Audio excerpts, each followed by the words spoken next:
Magandang araw po ng Lunes sa inyong lahat mga kaibiga. Wala po akong sinusuportahan sa magkabilang kampo, ang Marcos at Duterte. Isa lamang po akong ordinaryong tao na may pagmamahal din sa bayan katulad nyo. Mula noong sumuporta na si Inday Sara kay Quiboloy at biglang naging administrator si Tatay Digong sa mga ari-arian ni Quiboloy, doon na ako nagising at namulat sa katotohanan. Sinusuportahan nila si Quiboloy na hindi pa nalinis ang kanyang pangalan. Kung sa kanila ay inosente si Quiboloy at kung mahal talaga nila si Quiboloy, papuntahin nila sa Senado para harapin ang mga paratang sa kanya. Pero hindi nila mahal si Quiboloy. Bagkus sila na mismo ang maghahatid kay Quiboloy sa impyerno. Yan po ang totoo. Huwag po kayong magagalit sa akin mga kaibigan dahil sinasabi ko lang ang totoong nasa kalooban ko. Si Risa Hontiveros ay totoong tao.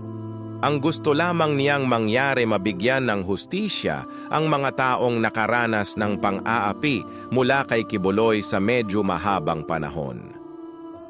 Maganda ang layunin ni Hontiveros para kay Quiboloy, ang mapatunayan na nagkasala si Quiboloy sa Diyos at sa tao. Nang sa ganon ay mabigyan ng pagkakataon si Quiboloy na magsisi at humingi ng tawad sa Diyos sa kanyang mga kasalanan. Yan po ang tunay na pagmamahal, hindi yung konsentihin mo ang isang tao sa kanyang mga pagkakamali dahil lamang siya ay iyong kaibigan. Yan lamang po ang masasabi ko mga kaibigan. Sana hustisya ang iiral sa bandang huli para sa mga biktima.